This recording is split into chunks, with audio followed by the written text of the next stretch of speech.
What's going on with this bottle? Look at all this flash. This inlaid paint and etching? I mean, is it all just flash or is there actually something good in here? I don't know. Let's find out. Hey everyone, it's Dublin. Come eat and drink with me. Now today's wine I chose because I was walking through the wine shop and my eye went to this lavish bottle, this inlaid paint with this etched into the glass type of, hoopla. And I'm sitting there thinking, oh, this is all just flash. Like there can't be anything good in this bottle, could there? And I immediately had this preconceived notion where I'm picturing some flashy tasting room where you go in, they pour you more than most places do, get you all kind of buzzed up. And the server comes over, oh, would you guys like to join this wine club? And then you suddenly are in part of this wine club where you're buying, $100 bottles every other month. And you're just sitting there going, why did I join this wine club again? I didn't even like the wine. Well, that's what I was thinking, at least. And you know what happens when you have preconceived notions. It usually makes you look like a bit of an idiot. And then I looked at it a little bit closer. And I saw that it's a Stagecoach Vineyard. Oh, a single vineyard Cabernet Sauvignon. Okay, well, Dublin, now you really have to find out. So yeah, I went ahead and got it.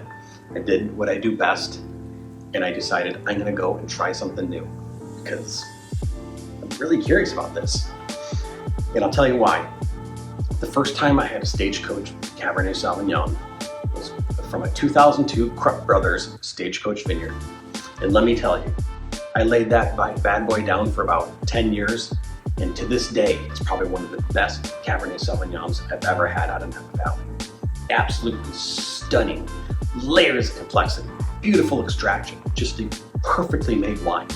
Absolutely loved it. And I haven't had too many since then because, they are expensive and hard to get by. Now, speaking of Stagecoach Vineyard, I'll give you a little backstory about it. It is a famous vineyard. There's some 50 plus wineries that buy Cabernet Sauvignon grapes from this vineyard. And there's some really big names in there as well. So they're producing world-class Cabernet. They have a ton of people that buy from them. And it always produces a really good product. Let me tell you, let's say I know Alpha Omega is one of them. Not my favorite wines, but I bet their top end reserve wine, they source it from Stagecoach. And I could probably say that for all the rest of the wineries that buy from them, they're reserve bottles. If they don't want to slap a single vineyard on it, because then you have to limit the percentage. So they probably put a whole source of blending in it, and then the backbone of the wine comes from Stagecoach. And that's really, what makes that vineyard so great. It's, no matter what you do to it, it's probably going to turn out pretty darn good. And then I looked a little bit deeper into this bottle, and I saw that Alison Doran was the winemaker. Okay, well, what's so special about Alison Doran Dublin? Well, let me tell you, Alison Doran is a legend in Napa Valley. One of the first female winemakers to really make a big splash back in the 70s and in the early 80s. So when you think Mary Edwards, Heidi Barrett, Alison Doran is right there. And to continue with more interesting notes about Stagecoach Vineyard, is it got its name because Black Bart, this bandit who used to roam those hills in Napa Valley, would rob the stagecoach that went from St. Helena to Monticello. So the fact that it's still stuck with that name after all this time, and this is back in the 1800s when this fellow was running amok, robbing stagecoaches, I find that to be pretty fascinating. Now, Stagecoach Vineyard is atop of Atlas Peak. That's the AVA Atlas Peak. Beautiful, amazing wines, grapes, everything come out of Atlas Peak area. Anything, in that Pritchard Hill, Atlas Peak, you keep moving over to Howell Mountain, then another side of the valley, Spring Mountain, Diamond Mountain, all sorts of amazing mountain appellations. And that's where those beautiful, big kind of punchy, smacky in the face Napa cabs come from. The valley floor, also great wines, but they're a little silkier, a little more, sophisticated per se. Now, Atlas Peak is not throwing shade on the valley floor. Still amazing wines from the Napa Valley area, but they're a little more refined and a little more silkier. These have a tendency to be a little more tannic, a little more extracted, definitely punchier. all sorts of volcanic soil all through those hills, all through Atlas Peak area, which is great, as we all know. So, awesome minerals in there, gains complexity, great drainage for when it rains. You're not getting the oversaturated grapes. You're stressing them out. They're reaching deeper into the ground. You're getting more complexity out of that, and you're going to get more concentrated berries. And of course, if they drop some fruit here and there, well, then even better. So, Levendi. You have Stagecoach Vineyards. You have Alison Doran as your winemaker. What the heck is going on in your bottle? Maybe it isn't just paint and etching. Maybe there really is something special going on in here. So, well, I'm here to find out and then bring that to you. So, without ado, let's see what's going on inside this glass. Let's give it a little sniffy sniff.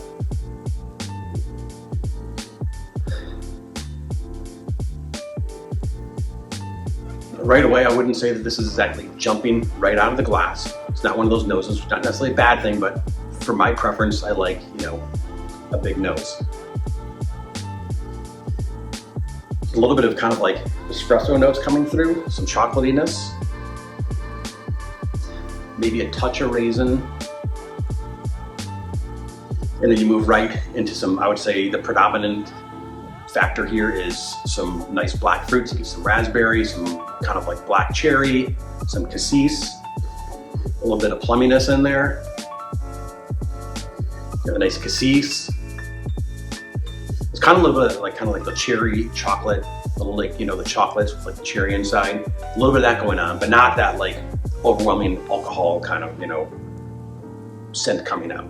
Just has some nice chocolate and cherry going through there. Kind of interesting, not blowing me away, but nice. Definitely, has that mountain region kind of nose going on. So nothing like too surprising going on in here.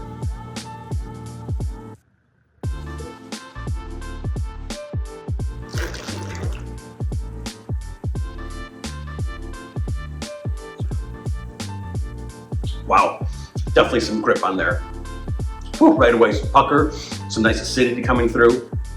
Right away, you're getting some nice coffee notes, kind of like with the nose. Definitely the black fruits come through, really beautiful. Some kind of like a little bit of like a cherry balsamic, a little less of that chocolate, but there is still a touch of that chocolate. Let's give this another sip, see if we're getting any of that terroir coming through.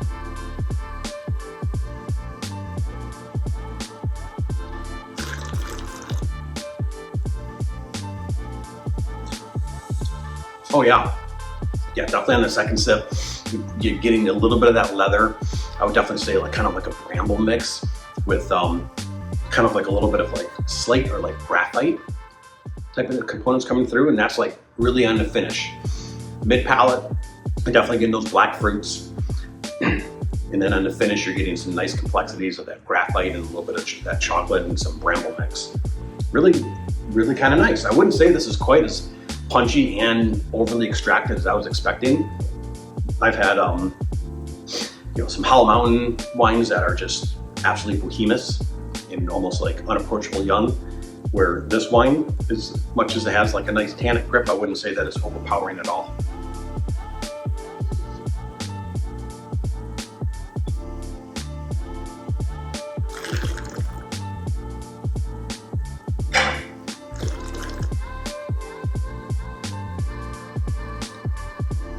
Definitely has potential. I wouldn't say that this wine is absolutely blowing me away. It's definitely not along the lines of the Krupp brothers that I had. At the same time, it's not 2002 and it's not aged at all. This is a 2019, which for mountain fruit is extremely young still.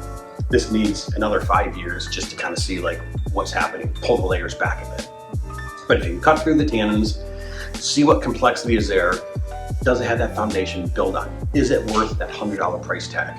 Well, I'd say this is a wine that's more than just a fancy label for sure, but I wouldn't say that this is a wine that I would give a really high score, nor do I feel that it's going to achieve a really high score. But I also feel that it is a very well-made bottle. It's probably, a little bit of a challenging year maybe. And, each region does better than others. So maybe this one, just wasn't as extracted. I'd have to research 2019 a bit more to know for sure. But overall, you can tell that, they put some money into this. I would say, I know this is new French oak. It's a polished wine. It's well made. It definitely has multiple flavor components coming through. So you would say, is there complexity? Well, yeah, there is complexity because I'm getting multiple notes and I'm getting something different in the finish. That right away is, how I'm kind of like grading these wines. The nose is starting to open up actually a little bit there. I've had this decanted and open for about 30 minutes before I did this tasting.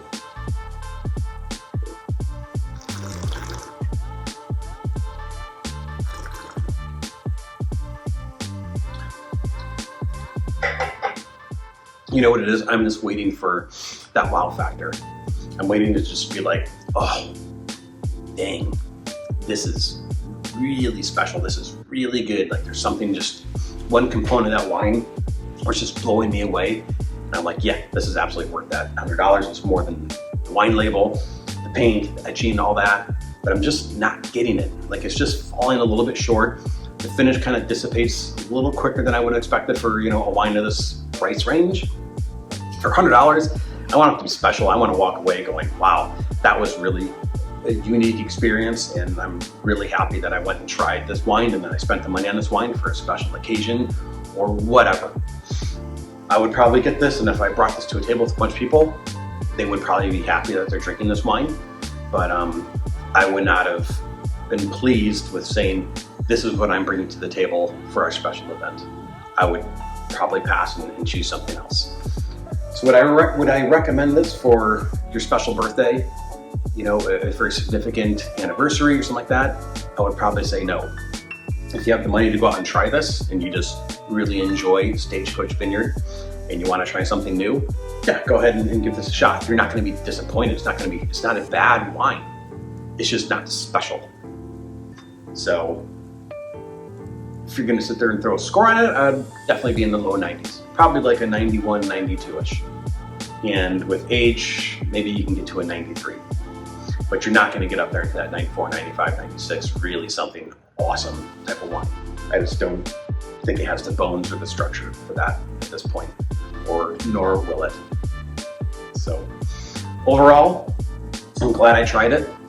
It is probably drinking better than I expected because I thought it was just going to be paint and etching, which usually means it's a wine that has been fortified with something else, say like, some plum syrup or wine syrup, grape syrup or whatnot, a little chaptalization, a little bit of oak chip here, some funny business there. Maybe there's a little bit of Syrah in there, but no, I do not see that at all.